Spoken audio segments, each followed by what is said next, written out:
بارگاہ میں اور کہا اے موسیٰ آپ ہمارے پیغمبر ہیں, اللہ نے آپ کو کلیم کا خطاب عطا فرمایا ہے, آپ اللہ سے خطاب فرماتے ہیں چلے کوہ طور پر چلے اور ہمارے لیے دعائیں فرما دے. موسیٰ نے کہا کیسی دعا؟ کہا آج 6 سالی پڑ گئی ہے, کئی سالوں سے ہمارے بستی میں بارش نہیں ہوئی ہے, ہمارے مال و اسباب تمام کے تمام برباد ہو رہے ہیں. اے موسیٰ چلو دعا کر دو, کیا بھروسہ رب تبارک و تعالیٰ آپ کی دعا سے ہماری بستی میں بارش کا نزول فرما دے. عزیزان ملت اسلامیہ, موسیٰ علیہ السلام قوم کو لے کر کے پہاڑ پہ جاتے ہیں اور رب کی بارگاہ میں دعا کرتے ہیں. رب تبارک و تعالیٰ نے ندا فرمائی اے موسیٰ جب تک میں تمہاری دعا قبول نہیں فرماؤں گا تمہاری قوم میں ایک گنہگار رہتا ہے, اس گنہگار کو جب تک تم نکالو گے نہیں. موسیٰ نے کہا تھا اے پاک پروردگار عالم وہ کون سا بندہ ہے جس کے سبب سے تو بارش کا نزول نہیں فرما رہا ہے؟ اب وہ بندہ جو قوم میں موجود تھا, اسی محفل میں موجود تھا, وہ دل کے اندر دعائیں کرتا ہے مالک کو مولا آج بچا لے, اگر تو نے نام بتا دیا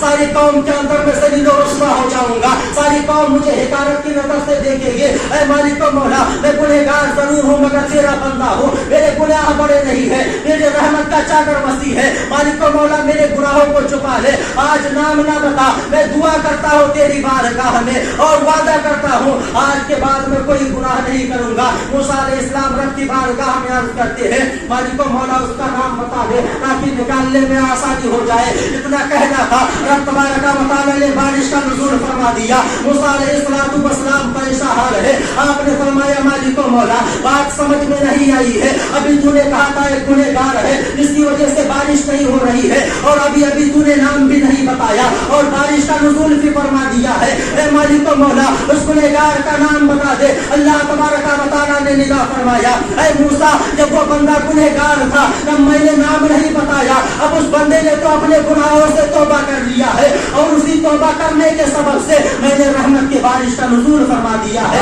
اب اس کا نام میں کیسے بتاؤں گا؟ عزیزان ملت اسلامیہ, گویا رب تبارک و تعالیٰ اپنے بندوں سے بہت پیار کرتا ہے. مفسرین فرماتے ہیں کہ جس طرح ایک ماں کا پیار اپنے بیٹے کے لیے ہوتا ہے ایسی 70 ماؤں کا پیار اور محبت اکٹھا کر لو اس سے زیادہ رب تبارک و تعالیٰ اپنے بندوں سے پیار فرماتا ہے. اور رب فرماتا ہے اے میرے بندے تو کہیں اور نہ جا, میری بارگاہ میں آ جا, گناہوں سے توبہ کر لے, میں تجھے ثواب بھی عطا فرماؤں گا اور جو تو کہے گا میں تجھے وہ بھی عطا فرماؤں گا. برادران ملت اسلامیہ, تو گویا رب تبارک و تعالیٰ کی بارگاہ میں کسی چیز کی کمی نہیں ہے. جسے چاہا اپنا بنا لیا, جسے چاہا کر کے بلا لیا. یہ بڑے بڑے کرم کے ہے فیصلے, یہ بڑے نصیب کی بات ہے. یعنی رب تبارک و تعالیٰ جسے چاہے اسے اپنے در پہ بلا لے, جسے چاہے اسے اپنا بنا لے. اور یہ بڑے کرم کے ہے فیصلے, بڑے نصیب کی بات ہے. جسے رب کی اپنی بارگاہ میں بلا رہا ہے گویا وہ اپنے مقدر پہ ناز کرے کہ اللہ تبارک و تعالیٰ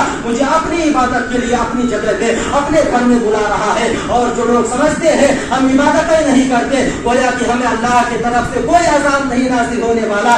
جوانی میں جتنی عبادتیں کرنی ہے کر لو, اگر جب اللہ کا عذاب نازل ہوا پھر اللہ تبارک و تعالیٰ سجدہ کرنے کی طاقت بھی تم سے چھین لے گا. پھر کرسیوں پہ بیٹھ کے ایسے سبحان ربی الاعلیٰ کہتے رہنا, یعنی رب کی بارگاہ میں تم اتنے ناپسندیدہ ہو جاؤ گے کہ رب تبارک و تعالیٰ کو تمہارے سجدوں کی بھی ضرورت نہیں پڑے گی اور پھر وہی سجدہ کرو گے کرسیوں پہ بیٹھ کے, یعنی زمین میں سجدہ رکھنے کی طاقت بھی رب تبارک و تعالیٰ تم سے چھین لے گا. اس لیے جوانی میں جتنی عبادت کرنی ہے رب تبارک و تعالیٰ کی کر لو. ایک دن آپ کو بھی دیکھنا ہے اور مجھے بھی دیکھنا ہے. اسے بڑھاپا کہا جاتا ہے, اس سے پہلے کی بڑھاپے کی تلوار ہماری زندگی اور جوانی کو ذبح کرے. ہم اپنے رب کی بارگاہ میں اپنے گناہوں سے توبہ کرے اور جتنا سجدہ چاہے رب کی بارگاہ میں کر لے, نہیں تو ایک دن رب تبارک و تعالیٰ سجدہ کرنے کی طاقت بھی چھین لے گا. پھر کرسیوں پہ بیٹھ کر کے نہ ہی رکوع کر پاؤ گے, نہ ہی سجدہ کر پاؤ گے, نہ ہی عبادتوں کا ثواب ملے گا, نہ ہی رکوع کی لذت ملے گی, نہ ہی سجدے کا نور تمہاری پیشانی پہ آئے گا.